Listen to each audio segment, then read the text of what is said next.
بسم اللہ الرحمن الرحیم اعوذ باللہ من الشیطان الرجیم بسم اللہ الرحمن الرحیم وبہ نستعین السلام علیکم ایھا الطلاب الکرام۔ طلاب عزیز، آج کی جو ہماری گفتگو ہے وہ دوسری اصل، چونکہ ہم اصول عملیہ جو ہے وہ 4 جو ہے ذکر کی تھی، ان میں سے پہلی براءت تھی جس کی تفصیل سے گفتگو گزر چکی۔ اس کے بعد دوسرا اصل عملی جو ہے وہ تخییر ہے، اس کا نام الاصل الثانی التخییر۔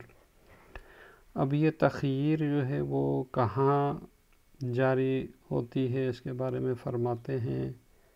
التخییر وهو فيما علم فيه التکلیف الالزامی۔ اصالت تخییر وہاں جہاں ہمیں ایک تکلیف، ایک ذمہ داری الزامی، مثلا وجوب ہے، حرمت ہے،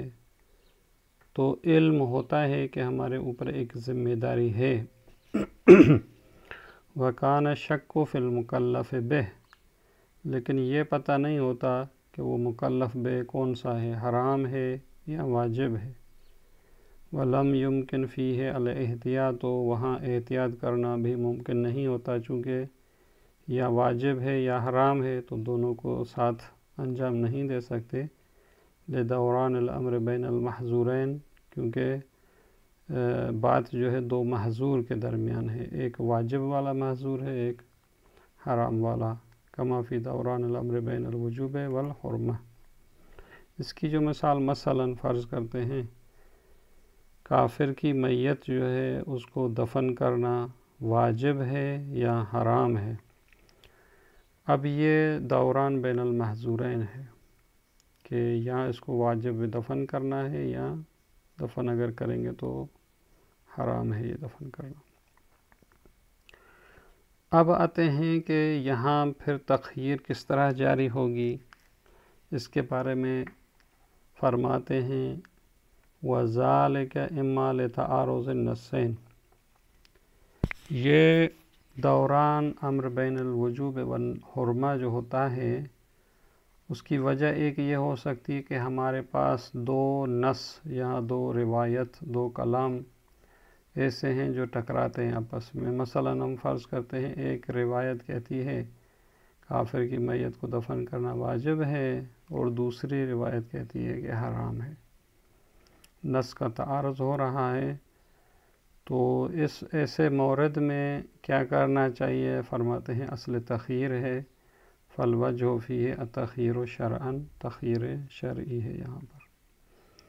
دلیل اس کی وہ روایات ہیں لعدلۃ التخییر بین المتعارضین المطلقۃ، کہتے ہیں ہمارے پاس ادلہ جو روایات ہیں مثلا تخییر کی، وہ کہتی ہیں جب 2 روایت آپس میں ٹکرائیں تو آپ ان میں سے کسی ایک کو اختیار کر لیں، اور یہ ادلہ جو ہے وہ 2 طرح کی ہیں۔ کچھ ادلہ مطلقاً کہتی ہیں وخصوص ما دل علی تخییر بین المتعارضین بالامر والنہی، اور کچھ ادلہ کہتی ہیں کہ تخییر ہے آپ کو ایسی 2 دلیلوں میں جو متعارض ہوں، ایک امر کر رہی ہو اور ایک نہیں کر رہی ہو۔ تو بہرحال اس مجموعی بات سے تخییر جو ہے اس صورت میں ثابت ہوتی ہے جہاں تعارض نصین واقع ہو۔ اگر تعارض نص کے بجائے فقدان نص ہو، یہ اس کی وجہ سے بھی تعارض جو ہے وہ ہو سکتا ہے، اور امر دائر ہوتا ہے بین وجوب اور حرمت۔ مثلا نماز جمعہ کا واجب یا حرام ہونا غیبت کے زمانے میں۔ اب 2 نظریے ہیں ہمارے پاس، کسی کے بارے میں کوئی خاص معیناً جو ہے وہ نص موجود نہیں ہے، یا اجمال نص ہو۔ اجمال اصل نص سے مراد مثلا فرض کریں مثلا مولا کہتا ہے تحرض عن رغبۃ النکاح۔ اب یہ رغبہ 2 معنی میں استعمال ہوتا ہے، مائل ہونا یا اس کو جو ہے اسے منہ موڑنا۔ تو یہاں کون سی معنی ہے؟ کوئی قرینہ نہیں ہے، تو اجمال ہو جائے گا اس اصل نص میں، یا اس کا جو سبب ہو سکتا ہے وہ امور خارجیہ میں اشتباہ ہو سکتا ہے۔ مثلا ہمارے سامنے ایک پینے کی چیز پڑی ہوئی ہے، اب ہمیں نہیں معلوم کہ یہ شراب ہے کہ اس کا نتیجہ یہ گا کہ اس کا پینا حرام ہے، یا یہ دوائی ہے جو کہ ضروری ہے تو اس کا پینا واجب ہے۔ تو یہاں پر حکم کا پتہ ہے لیکن یہ پتہ نہیں کہ یہ کون سی چیز ہے ہمارے لیے۔ تو اگر اس طرح کی کوئی صورتحال ہو جس کی وجہ سے امر دائر ہوتا ہے بین وجوب اور حرمات، تو یہاں ایک نظریہ یہ ہے کہ فقیل بالبراءۃ العقلیۃ، یعنی یہاں پر آپ کو جو ہے وہ براءت ہے دونوں مثلا یہاں پر بھی بیان نہیں ہے کہ مثلا جو ہے یہ شراب ہے یا نہیں، دوائی کے بارے میں بھی کوئی بیان نہیں ہے، تو بعض نے کہا ہے ہم یہاں پر براءت جاری کریں گے بالبراءۃ العقلیۃ لعدلۃ البراءۃ، اور وہ عدلہ براءت کی وجہ سے جو براءت عقلی کو ثابت کرتے تھے، جو تفصیل سے بھی گزر چکا، مثل قبح العقاب بلا بیان، کیونکہ یہاں کسی صورت میں بھی ہمارے پاس بیان نہیں ہے، تو لہٰذا کہتے ہیں ہم یہاں پر براءت جاری کریں گے۔ بعض نے کہا ہے کہ براءت جاری کریں گے لیکن براءت عقلی نہیں بلکہ براءت شرعی، قیل بالبراءت الشرعی، کہ اس کی بھی تفصیل سے گفتگو جو ہے وہ براءت کی بحث میں گزر چکی تھی۔ لعدلۃ الحل والاباحہ، اس کی دلیل بھی جو ہے وہ جو کل شیء لک حلال، جس طرح یہاں بھی ذکر کرتے ہیں مثلو کل شیء لک حلال حتی تعلم انہ حرام بعینہ ونحوہ، تو اس طرح کی جو روایات ہیں جس سے یہ ثابت ہوتا ہے کہ جب آپ کے پاس جو ہے کوئی دلیل نہیں ہے کہ یہ حرام ہے، تو آپ جو ہے وہاں حلیت جو ہے وہ حلال ہونا جاری کر سکتے ہیں اور آپ بری الذمہ ہیں۔ اور اسی پر تیسرا جو نظریہ ہے وہ یہ ہے وقیل بالتخییر عقلا مع التوقف عن الحکم، تیسرا نظریہ یہ ہے کہ ہم تخییر کے قائل ہوں گے اور اس کو کہتے ہیں تخییر عقلی، یعنی ان دو چیزوں میں سے ایک جو واجب ہے اور ایک جو حرام، یعنی یہ ہمیں احتمال ہے کہ یہ چیز جو ہے یا واجب ہے یا حرام ہے، تو کسی ایک کو لے لیں، یا واجب کو لے لیں یا حرام کو، مع التوقف عن الحکم، لیکن ہم کسی حکم کو صادر نہیں کریں گے بلکہ عملاً کسی ایک کو انجام دیں گے۔ صاحب کتاب فرماتے ہیں ھذا ھو الازہر، یہ نظریہ جو ہے وہ میرے نظر میں زیادہ درست ہے کہ ہم ایسے موارد میں جو ہے وہ تخییر عقلی کا قائل ہوں۔ اس کی دلیل جو دیتے ہیں وہ یہ ہے کہ لأن فی شمول دلیل البراءۃ والاباحہ، کیونکہ یہ جو اس سے پہلے دو نظریے گزرے کہ جو کہہ رہے تھے کہ ہم براءت جاری کریں گے عقلی یا اباحہ جاری کریں گے، تو کہتے ہیں کہ ان کو ہم جاری نہیں کر سکتے کیونکہ دلیل براءت اور اباحہ کا شامل ہونا لمثل المقام، جو ہماری گفتگو ہے جہاں امر جو ہے وہ وجوب اور حرمت کے درمیان ہے،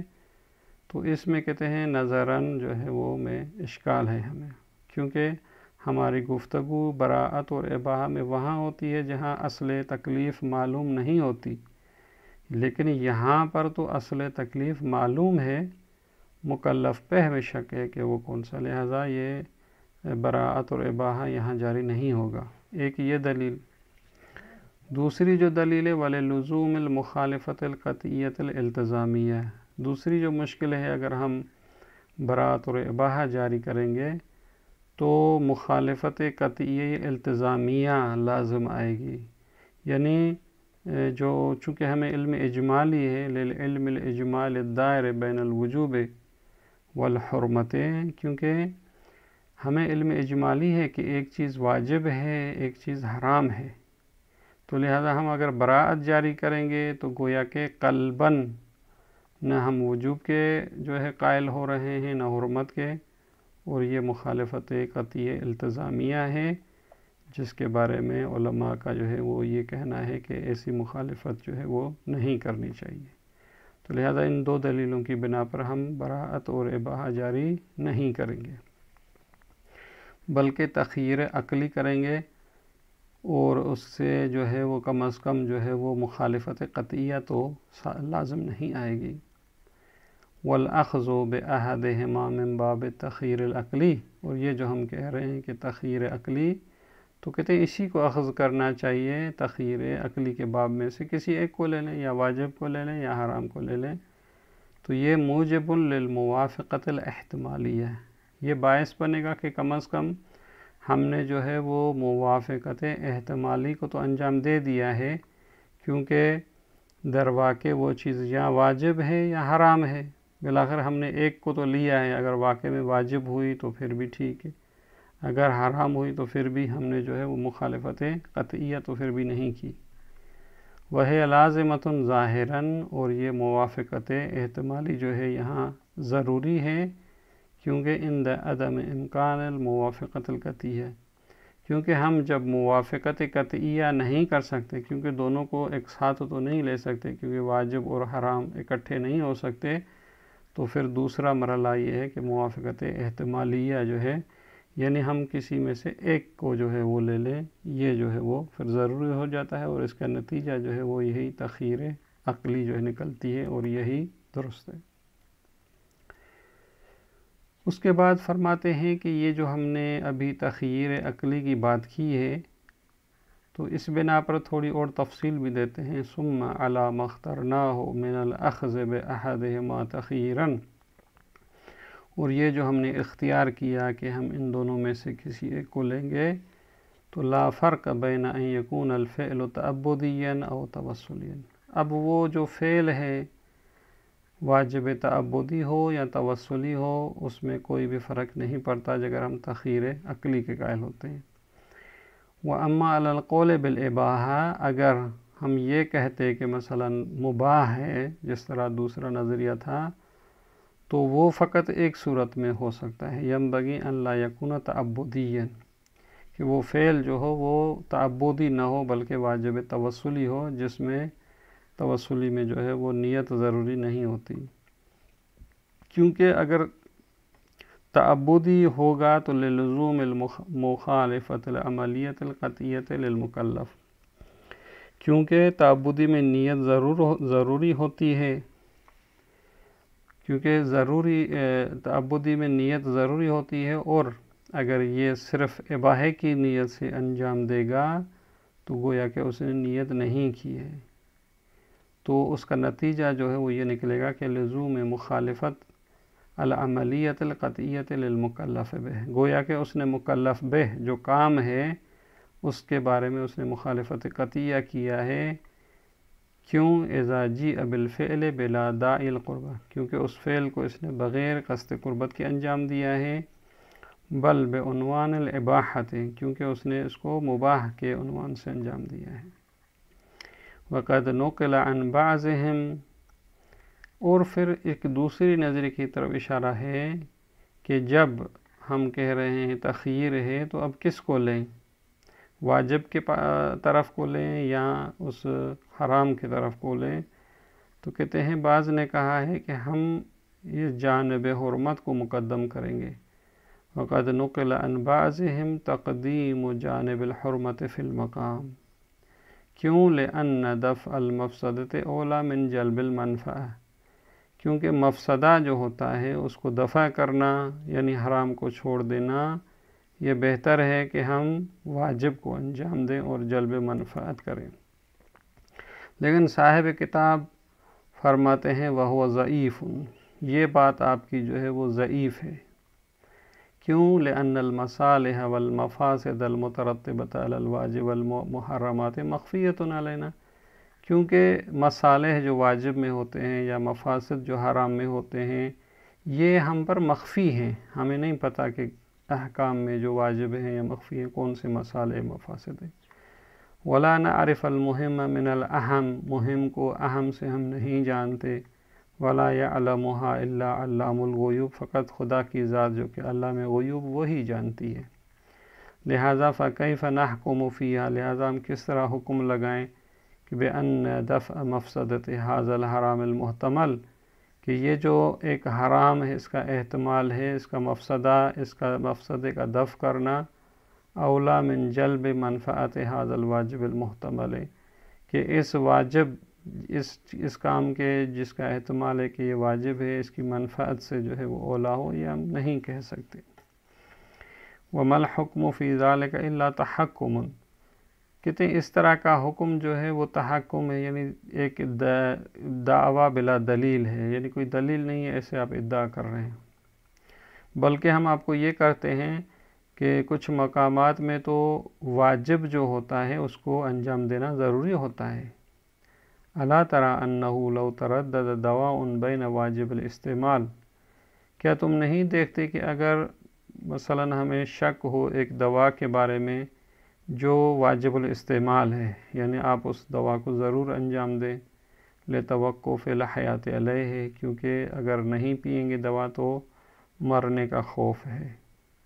وبین محرم الاستعمال، ایک دوا جو ہے وہ